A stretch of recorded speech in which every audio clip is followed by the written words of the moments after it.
A Folha de São Paulo publicou uma matéria essa semana falando dos resultados de uma pesquisa que mostrou alguns benefícios com o uso de um cogumelo alucinógeno, psilocibina, no tratamento da depressão.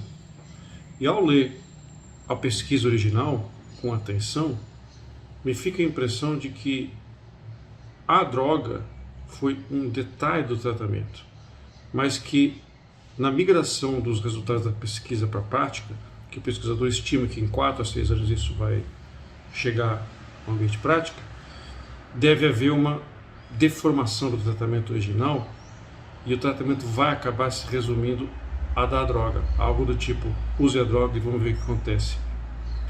Algo que eu acredito que de uma certa maneira acabou acontecendo com medicamentos antidepressivos. E talvez esteja até acontecendo um pouco com a ketamina. Se vocês olharem com atenção como foi o protocolo de pesquisa em que se pesquisou o uso desse alucinógeno, vocês vão entender por quê. Eu fiz uma apresentação PowerPoint, vamos dar uma olhada. Veja, o tratamento não foi simplesmente uma sessão de alucinógeno e observar.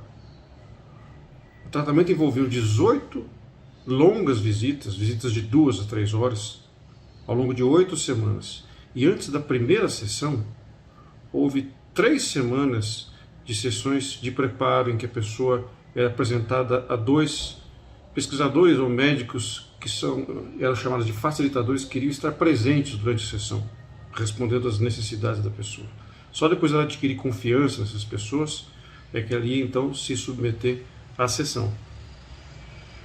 A população que foi escolhida para avaliar a depressão foi pequena, foram 27 pacientes, só 24 acabaram concluindo o estudo, e eram de depressão em média moderada, e não era uma depressão refratária. Um perfil comum de pacientes com depressão. Não era uma depressão de difícil tratamento.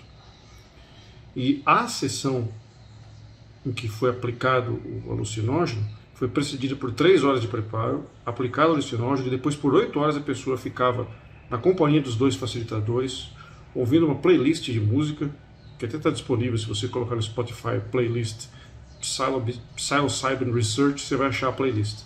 Recomendo, são músicas muito agradáveis e muito bonitas também. E depois dessas 8 horas, a pessoa ainda fazia um acompanhamento semanal com a equipe de pesquisadores. Era feita uma segunda sessão depois de uma semana, e os resultados que se observaram foram, depois das 2 sessões, passada uma semana, 58% dos pacientes haviam entrado em remissão, ou seja, estavam num grau de sintomas que não se classifica mais depressão. E 67% era pelo menos melhor. Depois de 4 semanas o resultado persistia. Então 54% de remissão, 71% de melhora.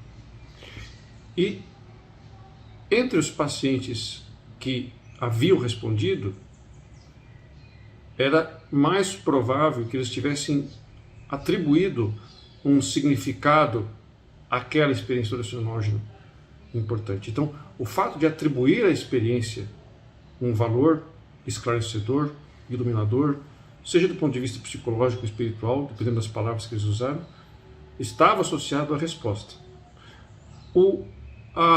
O efeito químico do alucinógeno durava apenas 8 horas. Como explicar então que dura 4 semanas o efeito depressivo? É porque não é a química que vai lá e tira a depressão. É uma combinação da química como facilitador e como a pessoa reage àquilo. E o autor comentou, até fez uma comparação com o tratamento da ketamina, que é um agente anestésico que age no neurotransmissor glutamato e que já foi aprovado para uso clínico para tirar a pessoa da crise depressiva. Mas ele comentou que a ketamina tem um efeito mais transitório, de alguns dias sem depressão a 2 semanas. E ele comparou com a psilocibina, que mostrou que o efeito persiste por 1 mês, favoravelmente à psilocibina. E comparou também que o potencial de dependência, de abuso, é menor com a psilocibina do que com a ketamina. Mas imagine se planos de saúde, por exemplo, vão autorizar uma quantidade tão enorme de sessões, acompanhamento de 2 profissionais por 8 horas numa sessão, isso equivale a um procedimento cirúrgico. O procedimento que foi adotado nesse estudo com a psilocibina foi um procedimento intensivo, exigia um contato intensivo com o paciente. Óbvio que é impossível determinar o quanto do benefício foi a droga e o quanto foi esse contato intensivo. Mas isso preocupa quanto como a notícia pode ser encarada. Porque quem lê só apenas a manchete fala assim, é só tomar um alucinógeno que você vai ficar bem na depressão. Mas não é isso que a pesquisa fala. Então achei que era digno de comentário uma notícia desse tipo, porque isso gera certas fantasias que colocam a solução para a depressão apenas uma droga, ou outra droga, ou mais outra droga. Mas o importante é a combinação. Muitas vezes é preciso usar o medicamento, a combinação disso com o cognitivo, com a atitude, com o que a pessoa aprende, como ela reage à experiência de ter a sua reação a emoções, a sentimentos, pensamentos modificada, que seja leve ou intensamente, por um medicamento, por uma terapêutica. É isso.